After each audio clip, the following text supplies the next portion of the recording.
UP खबर special में आपका स्वागत है। आइए खबरें देखते हैं मैनपुरी, बहराइच, एटा, रायबरेली और हरदोई से। आज की पहली खबर जिला मैनपुरी से है। जनपद की भोगांव में स्थित बेबी ड्रीम किड्स एकेडमी में मनाया गया दीपावली का त्यौहार। बच्चों ने यहां रंगोली बनाकर अपने विद्यालय को सजाया और आकर्षक दीपों को सजाकर दीप प्रज्वलित किए। इस मौके पर एकेडमी के संरक्षक वीरेंद्र शर्मा ने कहा है कि बच्चों ने शहीदों के नाम दीपक जलाए हैं। ये सिलसिला कई सालों से चल रहा है।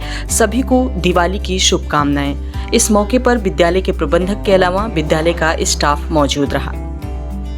अगली खबर भी मैनपुरी जनपद के प्राथमिक विद्यालय रजवाना से है। यहाँ पर 2 दिवसीय कार्यशाला एक दिया शहीदों के नाम से दिया सजाओ प्रतियोगिता के अंतिम दिन खंड शिक्षा अधिकारी सुल्तानगंज अनुपम शुक्ला ने छात्रों को दीपावली का गिफ्ट दिया। यहाँ खंड शिक्षा अधिकारी ने छात्रों को प्रोत्साहित करते हुए कहा कि हमारे देश की स्वतंत्रता में अमर शहीदों का बहुत बड़ा योगदान रहा है। उनकी याद में इस प्रकार के कार्यक्रम वास्तव में उनके लिए सच्ची श्रद्धांजलि है। इस अवसर पर खंड शिक्षा अधिकारी ने कहा एक के 20 छात्रों को व्हाइट बोर्ड उपहार स्वरूप प्रदान किए, जिनको कक्षा शिक्षण में प्रयोग किया जाएगा। इस अवसर पर राष्ट्रपति पुरस्कार प्राप्त शिक्षक मोहम्मद इशरत अली ने सभी उपस्थित छात्रों को एक दिया भेंट कर उनको अपने घरों में वीर जवानों की याद में जलाने का संकल्प लिया। इस अवसर पर विद्यालय प्रबंधन समिति अध्यक्ष राम सेवक, सहायक अध्यापक अरुण प्रताप सिंह, इमरान जावेद खान, श्रीमती अनुपम निर्मला राजपूत उपस्थित रहीं। अगली खबर जिला रायबरेली के ब्लॉक लालगंज से है। यहाँ पुलिस अधीक्षक रायबरेली के निर्देशानुसार एक चेकिंग के दौरान 5 किलो गांजा सहित एक अभियुक्त गिरफ्तार किया गया है, जिसे जुर्माने के साथ जेल भेजा गया। अभियुक्त का नाम धीरेन्द्र सिंह पुत्र अरविंद सिंह, निवासी अजीतपुर थाना खीरो का रहने वाला है। इस दौरान नशे का व्यापार करने वाले को चेतावनी दी गई है। अगली खबर जिला एटा से है। यहाँ जनपद के 2 अलग अलग थाना क्षेत्रों में 2 महिलाओं ने फांसी लगाकर किया सुसाइड। पहला मामला रिजोर थाना क्षेत्र के गांव इब्राहिमपुर से है। यहाँ 45 वर्षीय महिला ने पति से कहा सुनी के बाद फांसी लगाई और मौत के गाल में समा गई।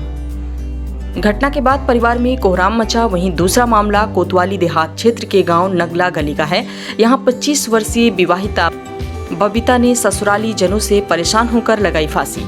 यहाँ भी विवाहिता की मौत से परिजनों में कोहराम मचा। दोनों मामलों में पुलिस गंभीरता से जांच कर रही है। सर, एक रिजोर थाना क्षेत्र में 45 वर्षीय महिला का भी शव फांसी पर लटका मिला है। क्या है सर पूरा मामला? इसमें पति पत्नी का कुछ आपसी विवाद बताया जा रहा है और उस विवाद के परिणाम स्वरूप उक्त महिला द्वारा आत्महत्या कारित किए जाने की घटना बताई गई है ग्रामीणों द्वारा। इसमें भी पुलिस के द्वारा पोस्टमार्टम कराया जा रहा है और तदोपरांत पोस्टमार्टम रिपोर्ट के आधार पर उचित वैधानिक कार्रवाई की जाएगी। अगली खबर हरदोई जनपद से है। जिले के विकासखंड सांडी के ग्राम पंचायत चंदसौरा में 2 दिवसीय किसान पाठशाला का समापन हुआ, जिसमें किसानों को कृषि के बारे में बताया। साथ ही खेतों में पराली को न जलाने की बात कही गई, क्योंकि पराली जलाने से मिट्टी में जैविक तत्व नष्ट हो जाते हैं और वातावरण भी दूषित होता है। इसके साथ ही पशुपालन के बारे में भी जानकारी दी गई। जैविक खेती करना बहुत ही जरूरी है, जिसके बारे में किसानों को विशेष जानकारी दी गई। आज इस ग्राम पंचायत चंदसौरा में दूसरा दिन था द मिलियन फार्मर्स स्कूल किसान पाठशाला का, जिसमें हमारे सम्मानित किसान भाई सभी आए, बढ़ चढ़ के हिस्सा लिए। और इसमें आज किसानों को जो है खेती बाड़ी से संबंधित, जो रबी से संबंधित सारी जानकारियाँ 2 दिन में दी गई कि रबी में कैसे कीट रोग नियंत्रण का कैसे करें, समन्वित पोषक तत्व प्रबंधन करें, कैसे यूरिया DAP की जो मार से किसान जो है परेशान रहता है, लाइन लगता है, तो कैसे कम यूरिया से और कैसे कम DAP से फोलियर स्प्रे के बारे में बताया गया।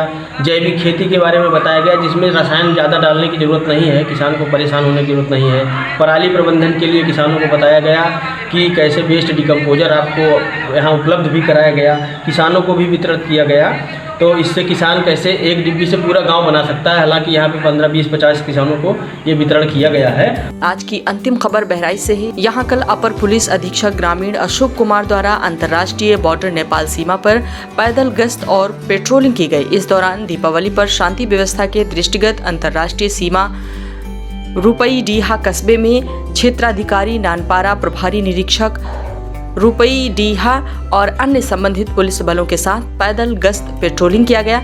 गश्त के दौरान अपर पुलिस अधीक्षक महोदय द्वारा कस्बे में स्थित सर्राफा बाजार, बर्तन बाजार आदि के व्यापारियों से संवाद स्थापित कर सुरक्षा व्यवस्था का एहसास कराया गया। आप देख रहे थे यूपी खबर स्पेशल। बने रहे हमारे साथ। नमस्कार।